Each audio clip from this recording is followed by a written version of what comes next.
살펴보기를 원합니다. 현대인의 많은 질병들, 특히 정신질환 같은 그런 질병 속에서 이 우울증이 차지하는 비중이 상당히 크다고 볼 수가 있겠습니다.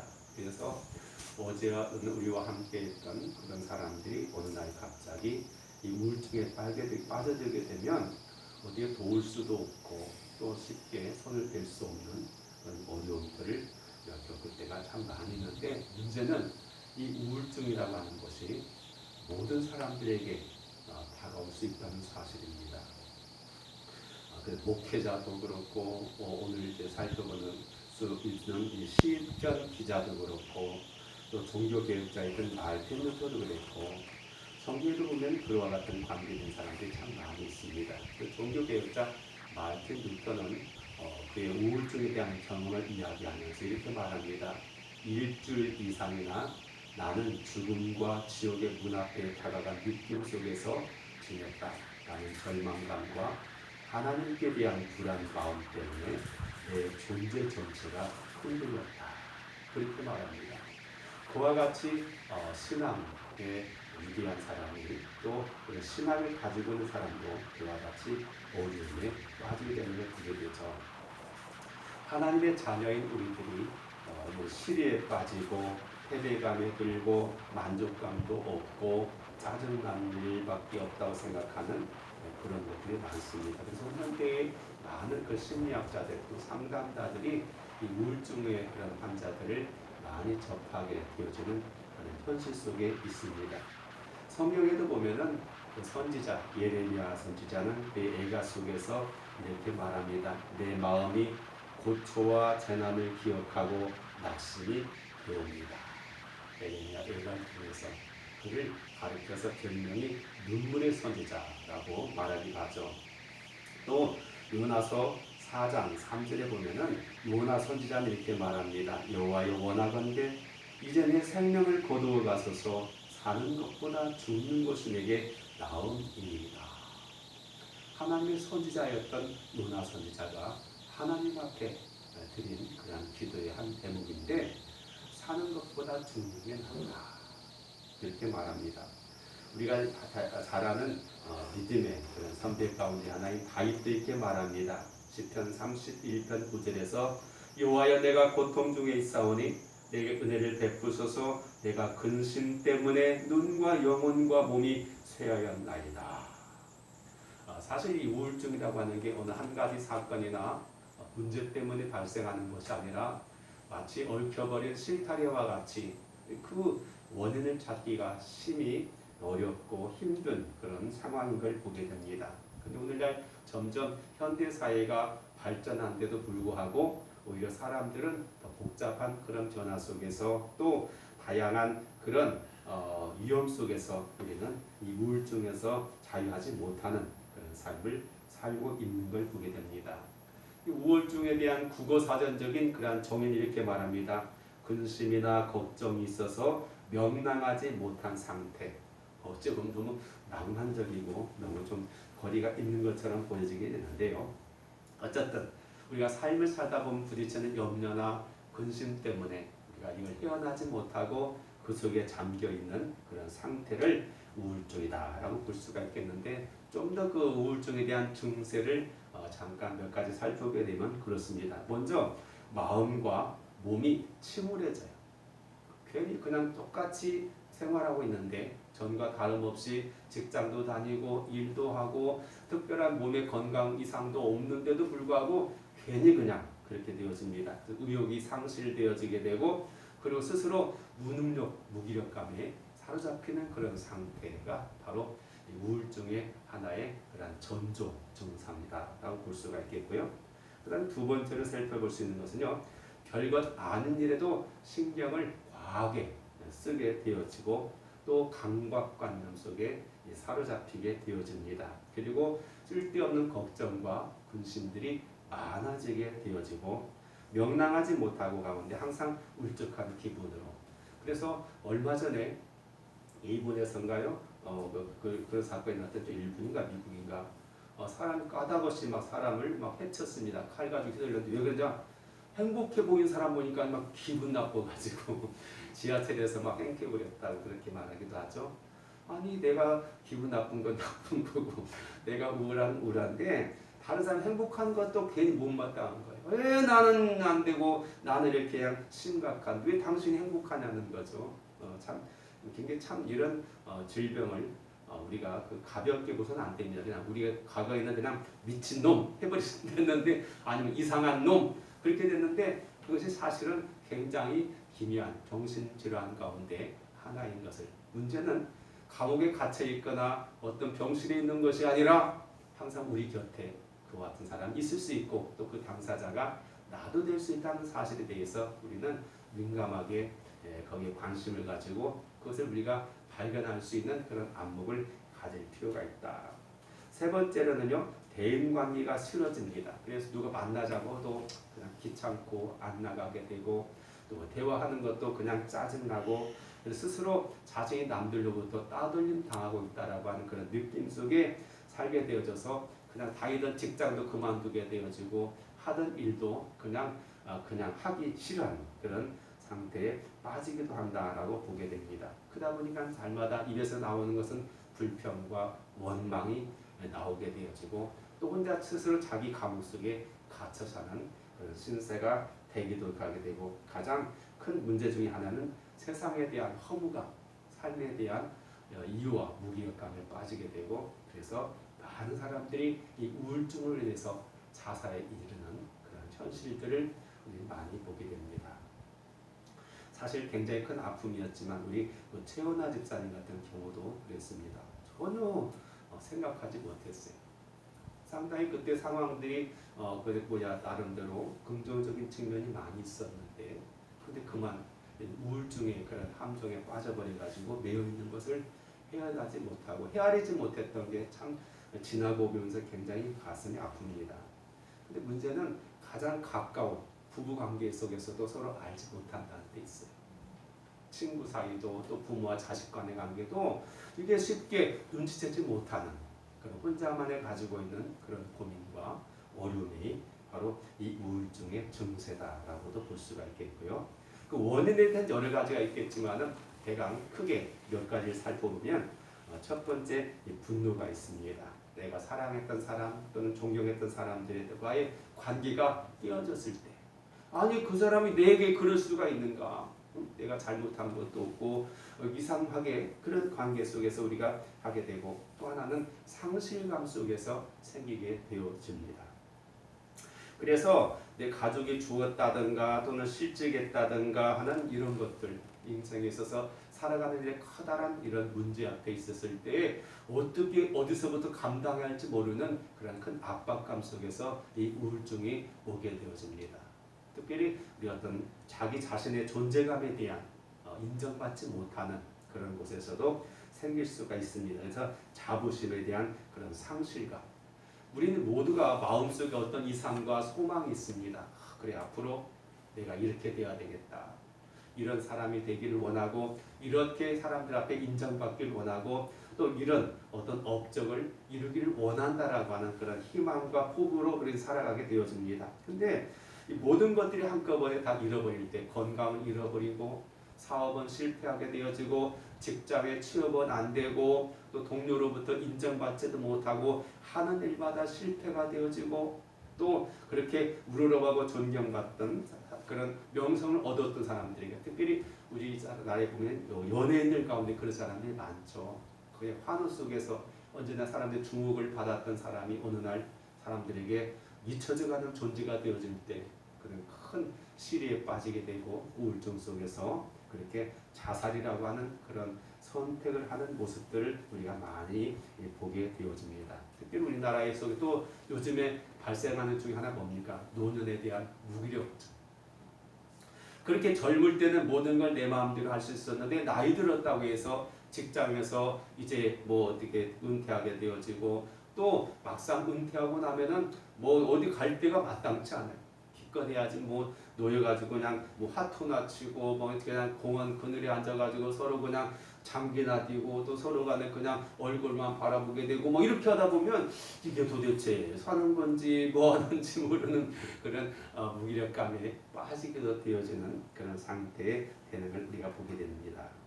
그래서 상당히 이것은 현대인들에 있어서 참으로 멀리 할 수 없는, 참으로 가까이 있는 아픔 가운데 하나의 그런 질병이 아닌가, 그런 정신질환이 아닌가라는 생각을 가져보면서 우리가 그렇다고 한다면 성경적인 입장 속에서 신앙인으로서 우리가 어떻게 이것을 극복해야 되겠는가. 사실 오늘 시편 42편이 굉장히 오래된 시인 가운데 하나죠. 유대인들이 이방인들에서 멸망당하고 나라는 망해버리고 정상적인 사람들은 모두가 포로가 돼가지고 바벨론으로 끌려가서 원하지 않는 그런 삶을 살아갈 때 사람들은 조소합니다. 야, 너네야 너 하나님 믿는다며 보이지 않는 그 하나님이 신이냐? 대부분의 모든 이 우상들은 이방 나라의 신들은 우상 같은 게 있습니다. 뭔가 그 신을 대표할 수 있는 상징적인 표가 있는데 유대인들은 그것이 없으면서도 하나님은 살아계시고 천지를 만드신 분이고 한다고 하는데 야, 그렇게 하나님이 세다면 왜 너희가 망했냐라고 말하면서 조롱하는데 막상 대답할 말은 없고 현실은 너무 가혹한 속에서 그 스스로도 저 이율배반적인 자기 심리 상태에 말하잖아요. 내 영혼아 네가 어찌하여 내 속에서 낭망하고 있느냐. 이 말을 한 사람도 자기고 낙심하는 것도 자기고. 사실 그렇지 않습니까? 바울도 그렇게 말하죠. 오라 나는 곤고한 사람이다. 선을 행하고자 하는 마음이 있는데 정작 지나고 나면은 그렇지 못한 나 속에 스스로 좌절하고 패배감에 젖어드는 우리의 이중성 때문에 우리는 낙심하게 되는 걸 보게 됩니다.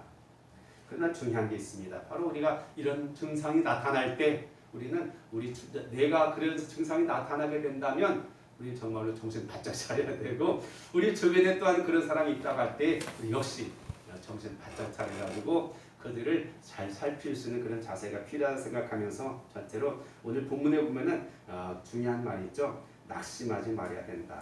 그렇게 말하고 있는 걸 보게 됩니다. 왜 낙심하고 있느냐? 왜 불안해하고 있느냐? 5절에 보면 내 영혼아 내가 어찌하여 낙심하며 어찌하여 내 속에서 불안해하는가?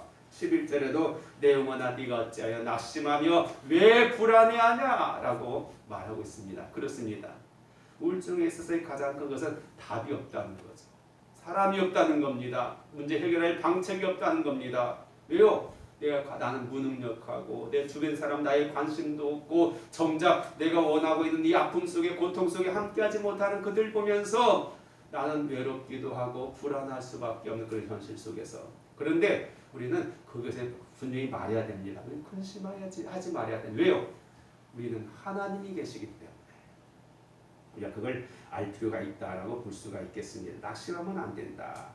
이 낙심하게 되면요 정말 자기 실력을 발휘하지 못하게 되었어요. 선수들도 그렇고 또 어떤 분야인 사람도 마찬가지. 자기가 가지고 있는 모든 재능이나 그동안 갈고 닦았던 이 모든 것들을 제대로 활용하지 못하게 되는 것이 바로 낙심이라고 볼 수 있습니다. 그래서 정신력을 굉장히 많이 강조하잖아요. 우리나라 이번에 올림픽 때 금메달을 갖다가 절반 이상 딴 것이 바로 양궁 아니겠습니까? 양궁 선수들이 하는 훈련 가운데 외국 사람들이 굉장히 이제 그 전에부터 선호했던 것 중에 뭐냐면 혼자 막 그 무덤가에 공동무지가에 가가지고 밤을 새우게 만드는 막 그런 거였어요. 사실 심리적으로 굉장히 우리가 그 공동묘지하면 뭔가 그런 게 연상되는 부분이 있어가지고 그렇잖아요. 담력을 기른다고 하는 거죠. 어떤 현실 속에 나는 나다라고 하는 그런 것들을 세우기 위해서 그렇게 하는 걸 보게 되는데요. 오늘 이 시편 기자가 굉장히 말했던 것은 네가 왜 낙심하고 왜 불안해하는가? 우리 낙심하게 하는 원인에 대해서 몇 가지를 함께 생각해 보길 원하는데 첫 번째는 우리가 사랑하는 것을 잃어버렸을 때 그래요. 어린아이들 보면요 자기 좋아하는 어떤 놀이가 있고 장난감이 있고 어떤 대상들이 있어요. 그것에 갖다가 설사 부모랄지라도 강제적으로 그걸 제하게 되면요 그냥 당장 분노가 나타나게 되고 반항화가 되어지고 전혀 다른 생각지도 못했던 행동으로 나타나는 걸 보게 돼요. 사람은 우리가 본연적으로 어떤 그런 부분이 있는 것 같습니다. 뭐 그러면 누가 훈련받은 사람이 있습니까? 뭐 예고받은 사람이 있습니까? 저절로 발생되어지는 인간적인 그런 어떤 반응이라고도 볼 수가 있겠습니다. 거기다가 재산을 잃고 건강까지 잃어버리게 되면 그래 이렇게 살아서는 뭐해? 라고 하는 그런 생각 속에 우리가 젖어들 수 있기 때문에 걱정과 근심할 수밖에 없다. 두 번째로는요, 육체적인 피곤이 우리를 낙심하게 만들어요. 그래서 사람은 굉장히 이 연약한 자기 때문에 하나님께서는 정말 우리에게 이 안식에 대한 그런 축복을 주신 겁니다. 사실 굉장히 중요한 것 같아요. 만일 오늘날에는 이제 뭐 5일 근무하고 이틀 쉬는데 조금 더 하면은 막 4일 쉬고 막 3일 쉬는 4일 일하고 3일 쉬는 것도 있기도 합니다만은, 근데 이것이 없었으면 얼마나 우리가 힘든 삶을 살겠어요. 근데 이것은 대부분의 나라 거의 다 지키잖아요. 왜요? 인간이 보니까 그냥 열심히 일만 하면 되는 것 같았는데 능률이 안 올라. 실적이 안 올라. 왜요? 어떤 상태 속에 일하느냐가 중요한 거죠. 하나님 우리 그런 체질을 아시고 하나님 스스로도 6일 동안 일하시고 7일째 안식함으로써 우리가 이런 휴식을 주게 만들었던 거죠. 근데 이것이 안 되면요, 모든 게 막 흐트러져 버려요. 사람에게 나름대로 인체 리듬도 있고 어떤 그런 많은 것들이 있습니다. 근데 이것을 우리가 무시하고 어떤 목표만을 향해서 막 돈을 벌기 위해서 또는 어떤 성과를 얻기 위해서 급한 마음 가지고 우리가 거기 몰두하다 보면 우리 역효과가 나타날 수밖에 없게 된다라고 볼 수 있습니다. 그래서 우리가 잘 아는 것처럼 이 엘리야 같은 선지자도 그렇게 큰 일을 벌여놓고 난 다음에 그가 어떻게 했습니까? 그냥 정신을 도망가가지고 하나님 나를 이젠 죽여주세요. 아니 죽으려면 그냥 그 자리에 죽어도 되는 건데 거기까지 가가지고 죽을 이유가 뭐가 있겠는가? 바로 이런 결국 우울증의 하나의 증상이 아니겠는가라는 생각을 보게 되어진다. 세 번째로 보면요, 갈라디아서 그렇게 말하죠. 너희가 선을 행하다가 낙심하지 말지니. 무슨 말이에요? 내가 나름대로 열심히 가정을 위해서 때로는 가족을 위해서 내가 정말로 남편을 또는 아내를 또는 자식을 내 부모를 내 이웃을 또는 직장에서 나름대로 열심히 충성을 다하면서 일하는데 정작 사람들이 알아주지를 않아요. 조금 잘못하면 그놈 가지고 막 질책을 하고 정작 내가 수고하고 애쓰고 얼마나 내가 노력하고 많은 관심을 가지고 했는 데에 대한 그런 것이 때로는 성과가 나타나기도 하지만 또는 성과가 나타나지 않을 때도 많습니다. 그러다 보면 우리는 그것 때문에 낙심이 돼. 이렇게 해봐야 알아주는 사람도 없고 해봐야 아무 소용없어 라고 하는 것 때문에 체념하게 되어지고 이런 것들이 하나의 습관이 돼가지고 나의 인격 속에 하나의 그런 스며들게 될 때 우리는 낙심에 빠질 수밖에 있게 되어진다는 거죠. 여기서 우리가 중요한 게 하나 있습니다.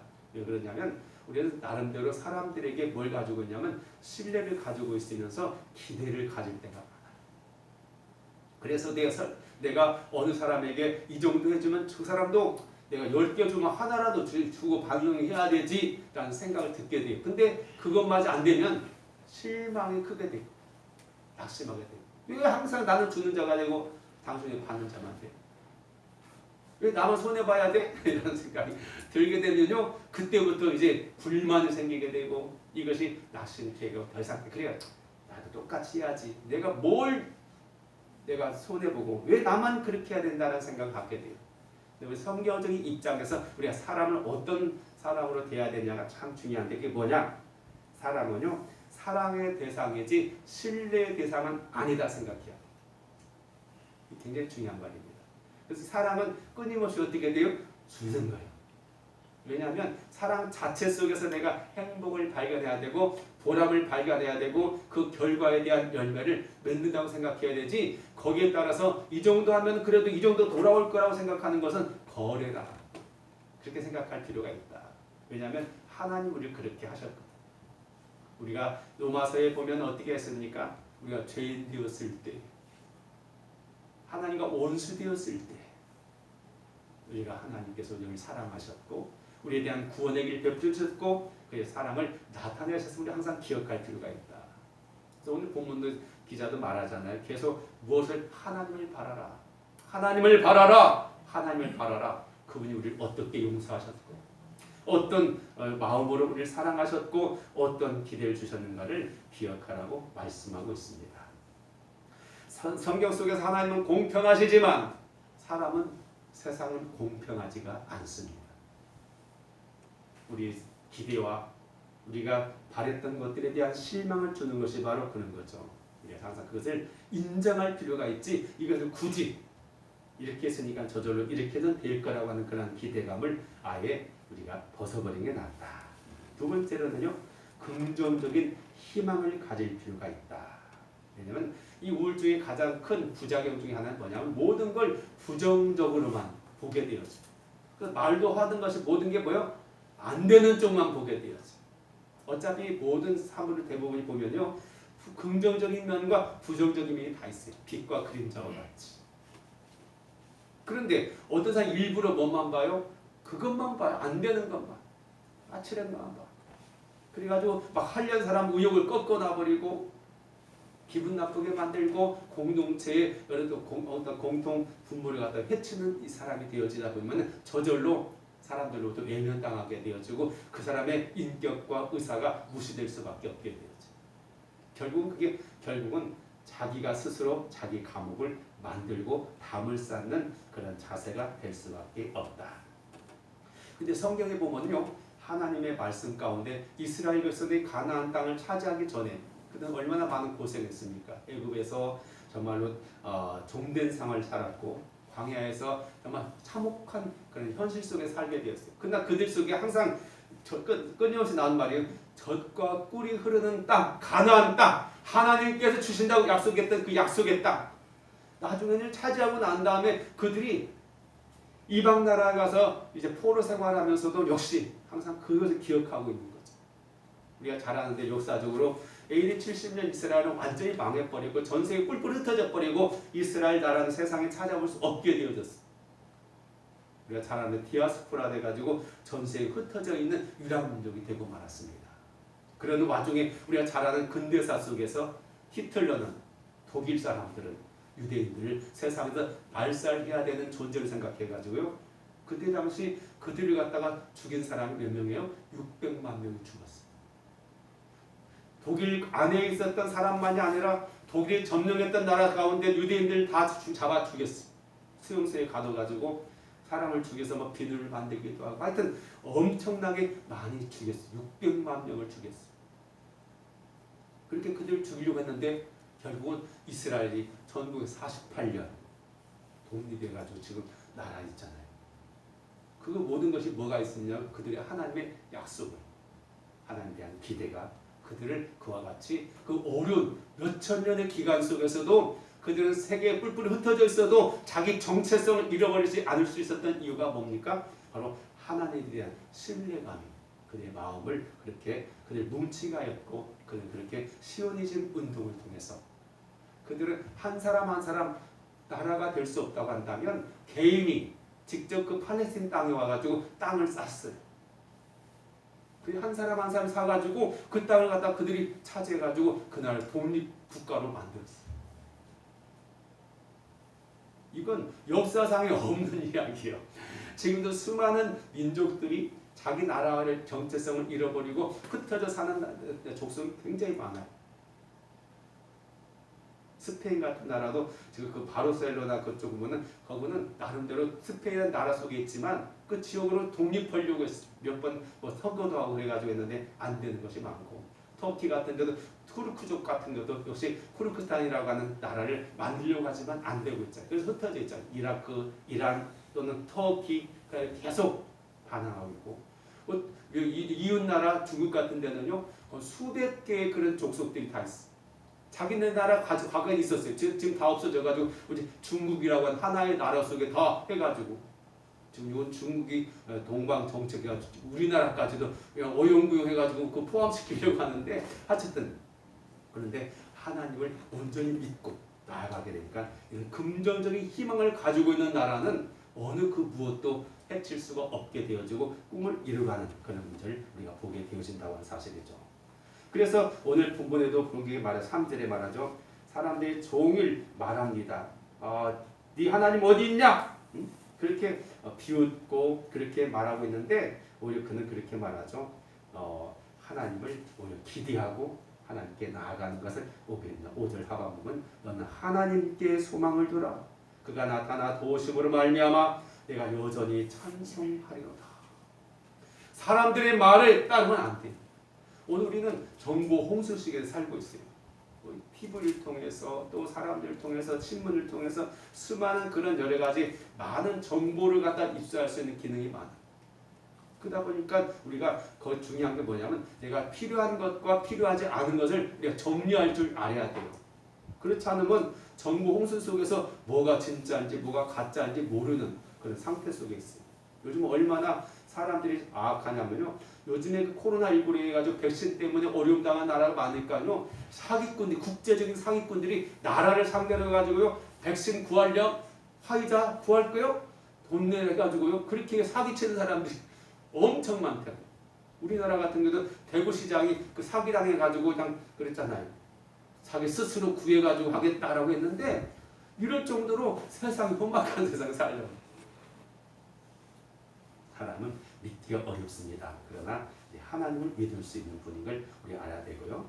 그 다음 세 번째는 하나님께 대한 믿음을 가질 필요가 있다. 오늘 본문 8절에 낮에는 여호와께서 그의 인자하심을 베푸시고 밤에는 그의 찬송이 되기 위해서 생명 하나님께 기도하리로다. 1절에도 사슴이 시냇물 찾기에 갈급한 같이 내 영혼이 줄 찾기에 갈급하다.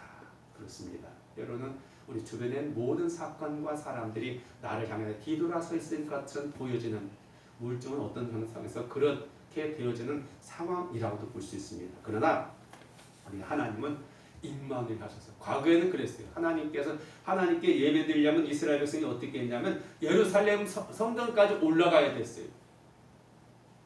예루살렘 지방에서는 드릴 수가 없었습니다. 그런데 이제 그 하나님께서는 우리 사람들에게 가지고 그들이 포로기 후에 바꿔준 것 중에 하나 뭐냐면 회당 제도가 생겼어요. 왜냐하면 성전이 파괴돼 버리고 외국에 나가 있다 보니까 그럼 하나님께 대한 것을 어떻게 예배드려야 되는가, 어디서 드려야 되는가. 그래서 그들 스스로 나름대로 법을 만들었어요. 그래서 유대인들이 10가정 이상 되면 회당을 만들어요. 그 회당에 하나님께 예배드리고 거기서 자기 자녀들 공부도 시키고 어떤 모임이 있으면 거기서 모여가지고 회의도 하고 그래서 생겨난 것이 회당 제도가 생겨났어요.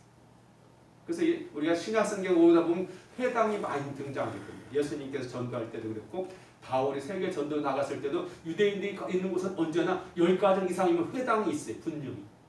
그래서 회당에서 전도하고 그랬던 걸 우리가 보게 되는데요. 그런데 예수님께서 이제 어떻게 하셨어요? 우리 모든 사람들에게 성령을 주셔가지고 우리 한 사람 한 사람이 하나님의 성전이 되게 만들었어요. 이제는 우리가 하나님 앞에 우리가 성전으로서 하나님을 모시고 동행하는 삶을 살게 되었다는 사실을 우리가 믿음을 가지고 해야 돼요. 오늘 우리가 예배된 이곳은 예배당입니다. 예배를 드리기 위해서 하나님 만든 장소이기 때문에. 그러나 진정한 성전은 이 예배당 건물이 아니라 우리가 한 사람 한 사람이 하나님의 성령을 모시고 살아가는 우리들이 되어야 된다는 사실을 기억할 필요가 있다. 우리가 참 믿음 굉장히 중요하죠. 믿음은 하나님의 은혜와 사랑을 의지하는 것이고 시편 40편 우리가 잘 아는 말씀 있잖아요. 소년이라도 피곤하며 장정이라도 넘어지며 쓰러지되 오직 여호와를 앙망하는 자는 새 힘을 얻으리니 독수리가 나에게 치며 올라가면 같을 것이요 다른 박질 하나도 곤비치 아니하겠고 걸어가도 피곤치 아니하리로다. 또 바울은 말하죠. 우리가 사방으로 우겨쌈 당하여도 쌓이지 아니하며 답답한 일을 당하여도 낙심하지 아니하며 박해를 받아도 버림받지 아니하며 거꾸로 뜨림을 당하여도 망하지 아니한다라고 고린도서 4장을 통해서 그는 고백한 바가 있습니다. 여러분 그래요. 스바냐 선지자는 그렇게 말합니다. 스바냐 3장 14절과 15절 통해서 시온에 따라 노래할지어다 이스라엘아 기뻐해 부를지어다 예루살렘 따라 전심으로 기뻐하며 즐거워할지어다 여호와가 내 형벌을 제어하였고 내 원수를 쫓아냈으며 이스라엘 왕 여호와가 내 가운데 계시니 내가 다시는 화를 당할까 두려워하지 말라. 그렇게 말씀하고 계시는 걸 보게 됩니다. 그래서 오늘 우리는 항상 뭘 많이 해야 되냐면 우리가 하나님께 기도해야 되고 또 찬송하는 게 굉장히 중요해요. 세상 사람들도요, 뭐 노래 부르면서 자기 기분을 전환시키려고 노력을 많이 하잖아요. 노래 듣기도 하고 또는 내가 노래하기도 하면서 우리는 찬송을 통해서 하나님께 찬양과 영광을 돌릴 뿐만 아니라 찬송은 우리의 기도가 되어지고 우리의 신앙의 고백이 되어지고 또 찬송은 선언적인 그래서 우리가 원수를 쫓아낼 때 마귀를 쫓아낼 때 찬송하는 것 때문에 우리가 새로 힘을 공급받는 것처럼 찬송을 많이 할 필요가 있다 생각되어집니다. 여러분 예배 시간만 드리는 찬송이 아니라 정말 우리가 어디서든지 우리가 흥얼거리는 찬송들이 또는 기뻐 부르는 그런 찬미가가 많아지길 소원합니다. 기도드리겠습니다. 사랑하시는 아버지 하나님,